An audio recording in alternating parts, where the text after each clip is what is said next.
Disclaimer. Between 10 o'clock and 11 o'clock on the morning of January 29th, 2026, something happened that has never occurred in the entire history of commodity markets. Gold, the asset our grandparents called the ultimate safe haven, lost $1.8 trillion in market value in less than 60 minutes. Not 60 days, not 60 hours, 60 minutes. If you're wondering what $1 trillion even looks like, here's some perspective. That's more than the entire gross domestic product of Canada. That's roughly the combined market value of Apple and Microsoft. And it vanished from gold's total worth faster than you can watch an episode of your favorite show. But here's what should really grab your attention. This wasn't an isolated event. At the exact same moment, gold was hemorrhaging value. Silver crashed 6%, dropping from $120 per ounce to $110.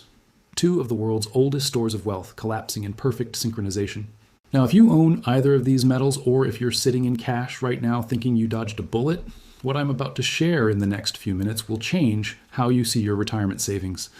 Because this wasn't random, this wasn't a computer glitch, and this definitely wasn't the end of the story. Let me take you back 48 hours to understand what really happened. On Tuesday, January 28th, gold did something extraordinary.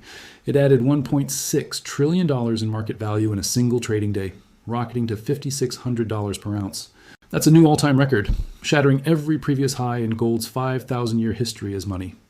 Silver followed right behind, touching $120 per ounce. For context, that's a 256% gain from where silver started just 12 months ago in January 2025. Meanwhile, gold was up 88% over the same period. Tuesday felt like vindication for everyone who'd been buying precious metals. The headlines screamed about safe haven demand. Analysts on financial networks talked about a new era. Social media exploded with predictions of $6,000 gold and $200 silver. Then Wednesday morning arrived. Between 10 and 11 a.m. Eastern Time, gold plummeted from its $5,600 peak down to $5,200, a 7.1% drop.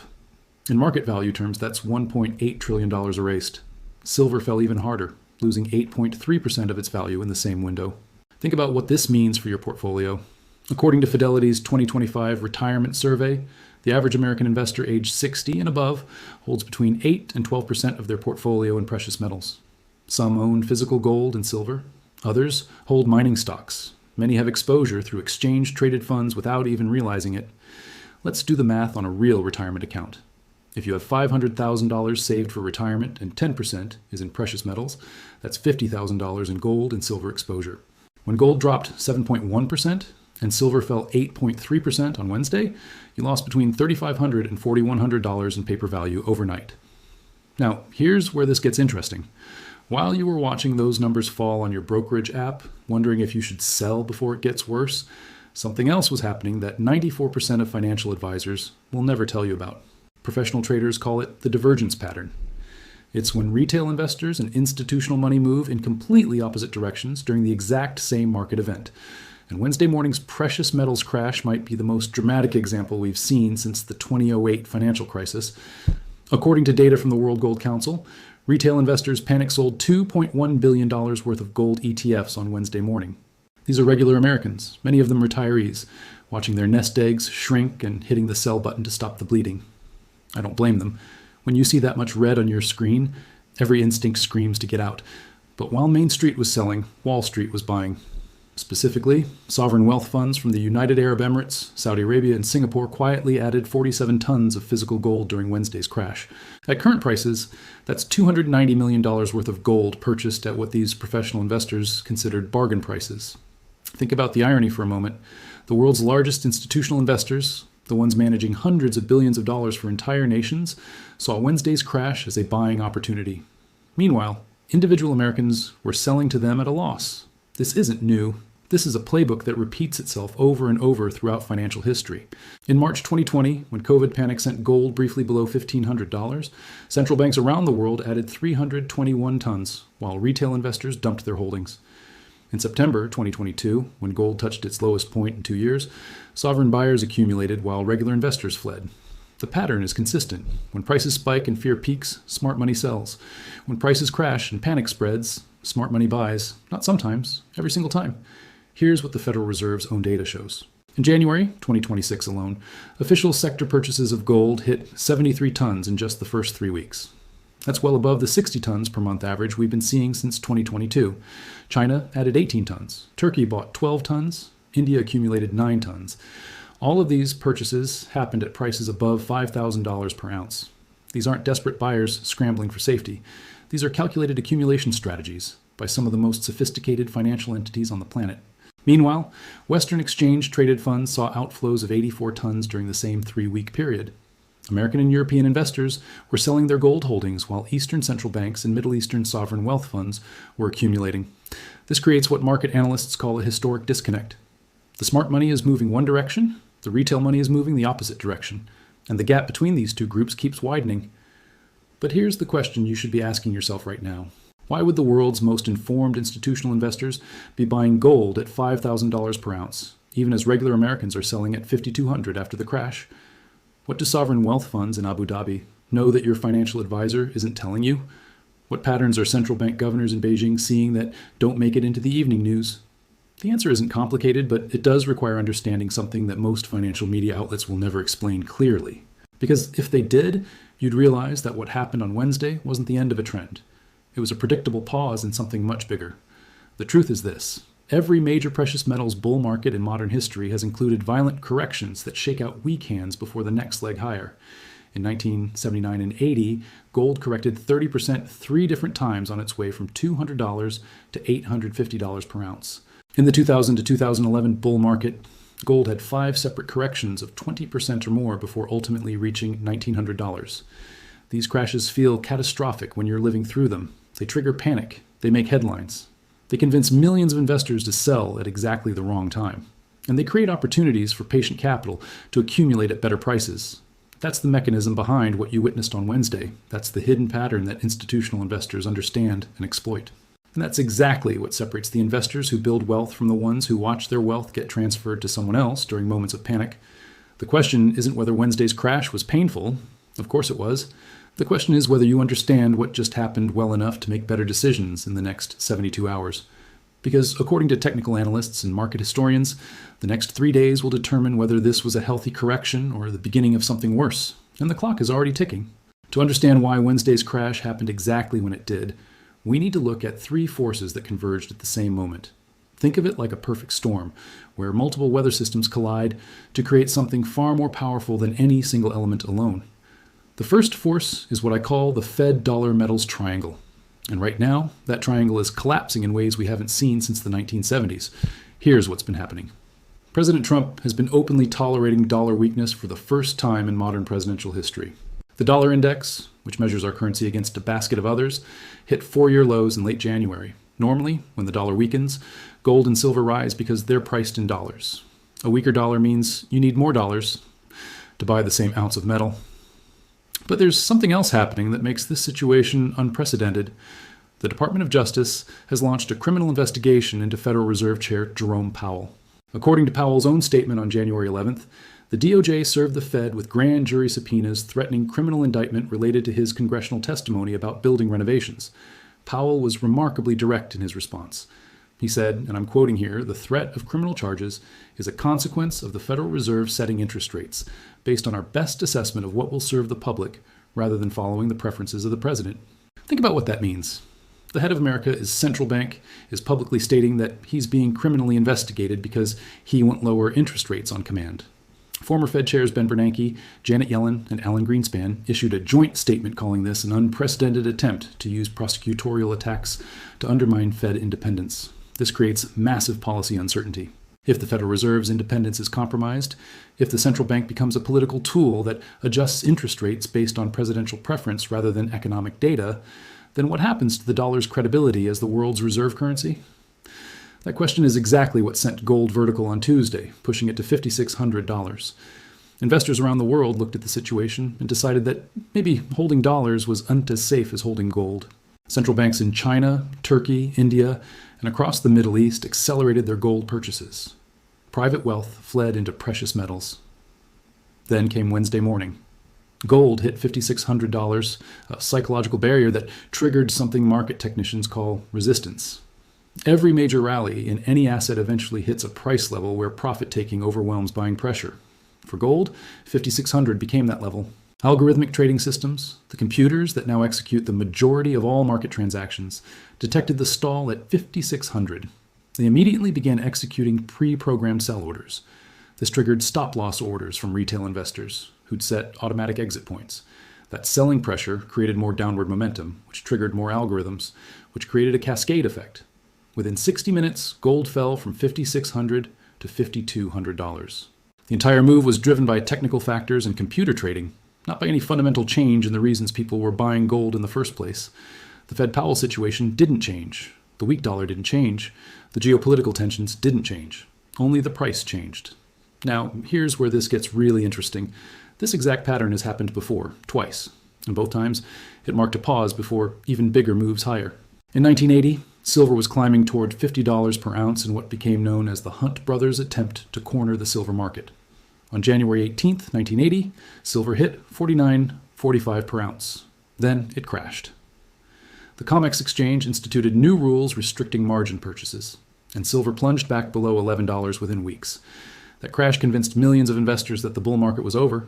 They sold at a loss. They swore off precious metals forever. They missed the next rally that took silver back above $40 in 2011. In April 2011, silver touched $48.70 per ounce before crashing 25% in just 4 days. Again, millions of investors sold, convinced the party was over. But silver wasn't done. It rallied back within months, and the underlying bull market in precious metals continued for years. What we saw on Wednesday followed the identical technical pattern.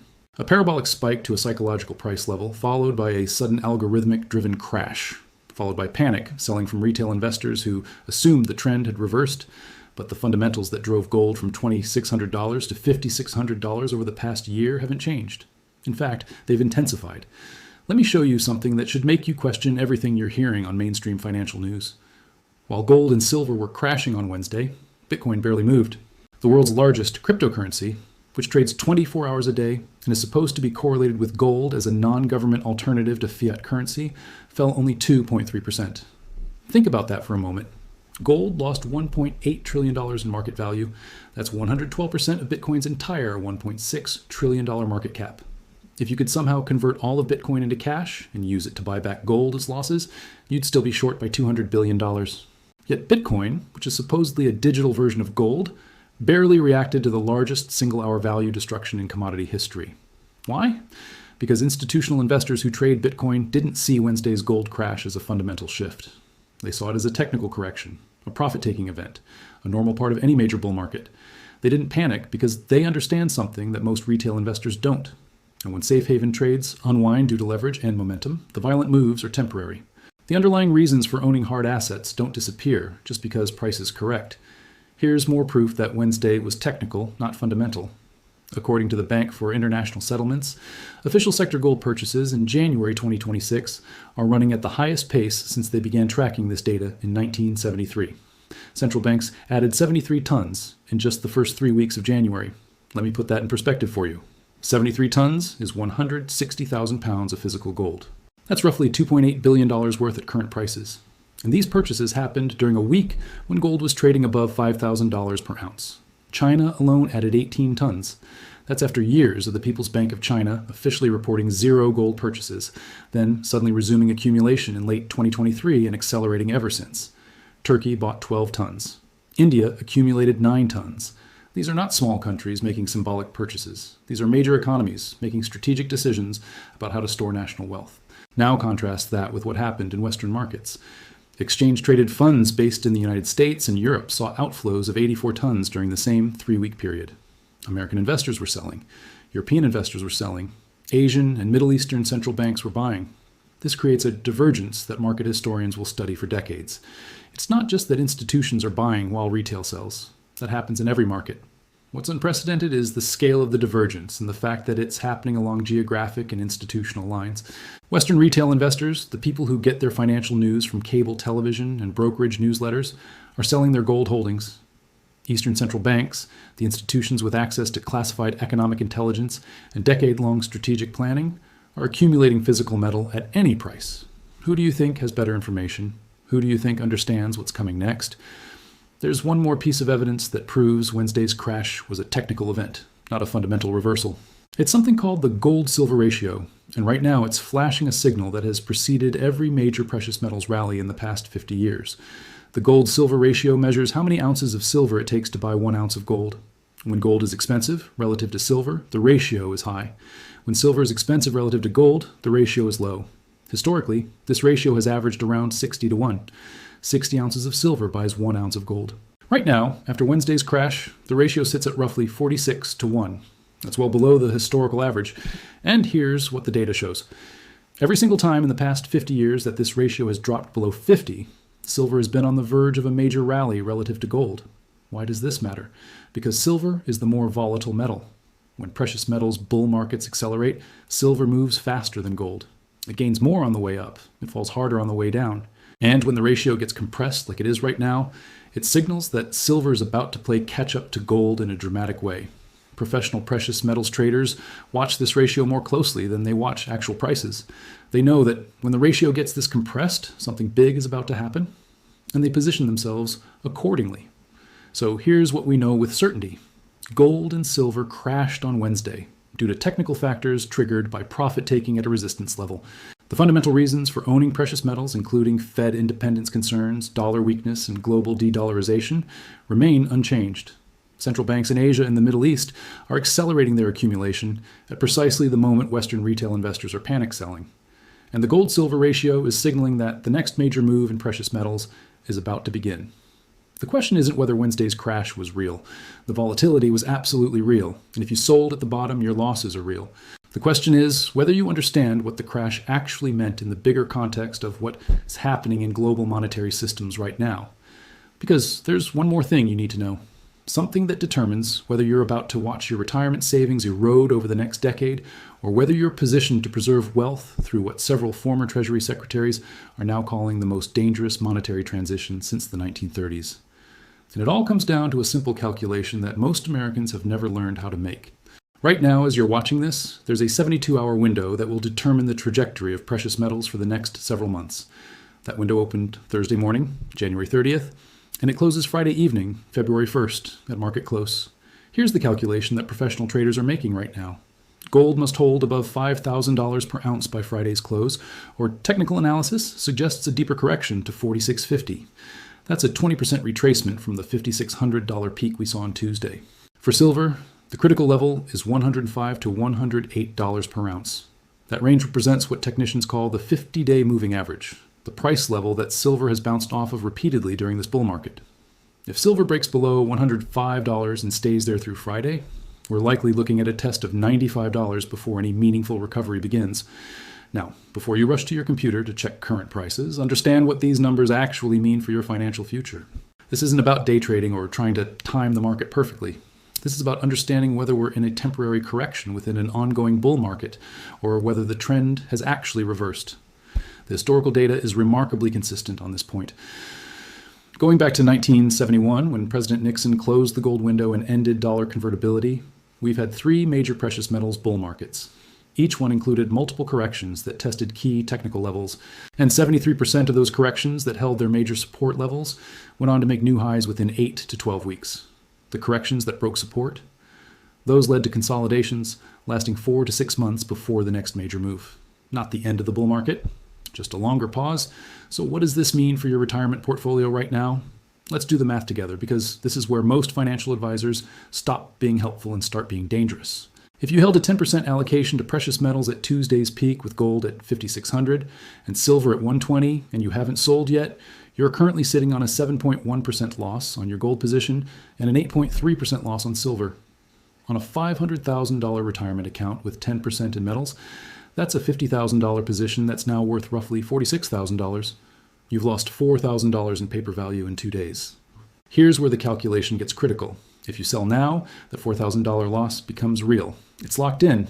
You've transferred your wealth to the institutional buyers who were accumulating during Wednesday's panic. But if you wait for what traders call stability, you might miss the typical bounce that follows these corrections.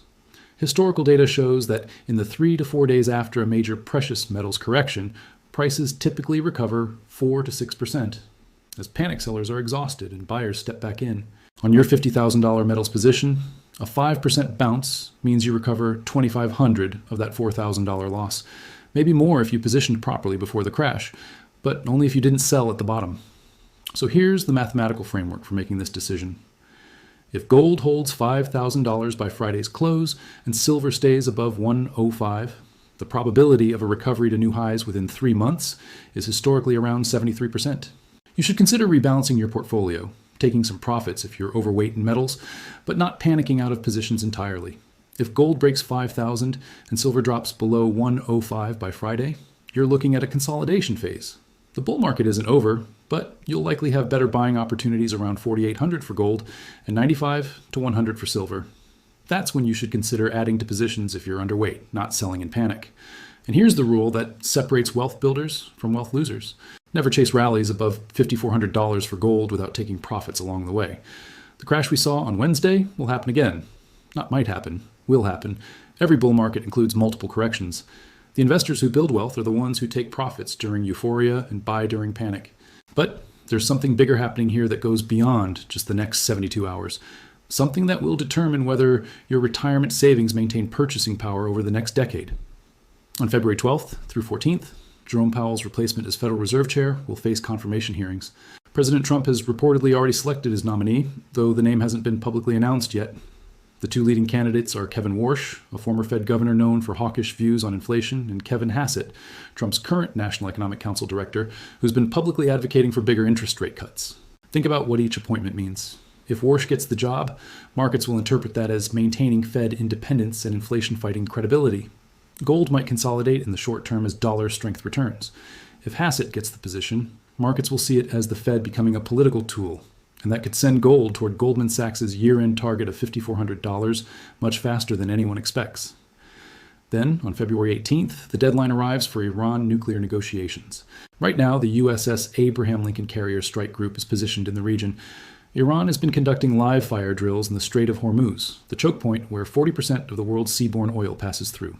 Treasury Secretary Bessent has stated publicly that the U.S. is not intervening to support currency markets, which means oil shocks would flow directly through to inflation. Any escalation in the Middle East, any disruption to oil flows, sends crude prices higher. Higher oil means higher inflation. Higher inflation means the Fed faces an impossible choice between fighting inflation with rate hikes that could crash the economy or tolerating inflation to keep growth going while the dollar weakens further. Either scenario is bullish for gold. One creates safe haven demand, the other creates monetary debasement demand. Gold wins both ways. Finally, on February 27th, we get the Q4 2025 GDP revision. The initial reading showed solid growth, but revisions can change market narratives completely. If growth gets revised downward while inflation stays elevated, we're in stagflation territory. That's the worst possible environment for traditional stock and bond portfolios. It's also historically the best environment for precious metals. These three catalysts, all arriving within a 17-day window between February 12th and February 27th, will determine whether Wednesday's crash was a healthy correction or the start of something bigger. If Powell's replacement maintains Fed independence, if Iran tensions de-escalate, and if GDP revisions confirm economic strength, then gold consolidates in the 4,800 to 5,200 range through spring. Silver holds 100 to 115. That's the benign scenario. But if we get a politically appointed Fed chair, any escalation with Iran, or economic data that shows we're slowing down while inflation stays hot, then Goldman Sachs' $5,400 a year-end target becomes conservative. We could see gold test $6,000 by summer, with silver following toward 150. The calculation you need to make isn't about predicting which scenario plays out. It's about positioning your portfolio so you're protected in the bad scenario while not missing the good scenario. Here's what that means practically. If you're overweight in precious metals, anything above 15% of portfolio value, take some profits on the next bounce. Lock in gains. Reduce your exposure to a more manageable 10 to 12%. If you're underweight, below 5%, use any break below 5,000 for gold or 105 for silver as an opportunity to build positions gradually. And here's the most important calculation of all. Measure your precious metals. Allocation? Not in dollars, but in ounces. Because dollars are what's being debased. Ounces are what hold value over time. If you bought 1 ounce of gold in January 2025 at $2,600 and you sold it Wednesday at $5,200 after the crash, you made a 100% return in 12 months. That's great. But you're back in dollars that are worth less than they were a year ago due to inflation. If instead you held that ounce through Wednesday's crash and into the next rally, you still own 1 ounce of gold. That ounce will be worth whatever gold trades at in the future, maybe $4,800 if we consolidate. maybe 6,000 if tensions escalate, maybe higher if the monetary system shifts the way many former Treasury officials are now warning. The point is, you're measuring wealth in ounces of real assets, not in quantities of currency that governments can print infinitely. This is the mental shift that separates the investors who preserve wealth across generations from the ones who watch their purchasing power evaporate during monetary transitions.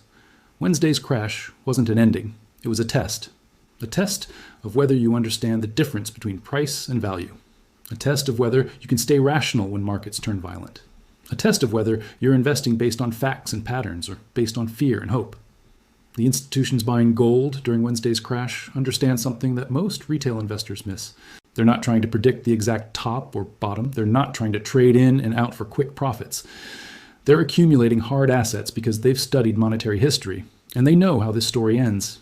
Every fiat currency in human history has eventually lost value. Not most, not some, all of them.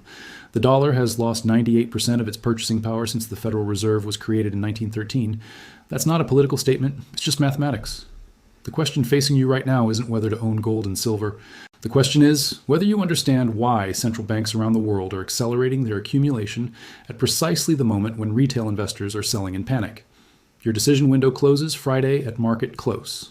After that, the next 17 days will determine whether this was opportunity you captured or wealth you transferred to more informed investors. The choice is yours. The calculation is simple. The clock is running.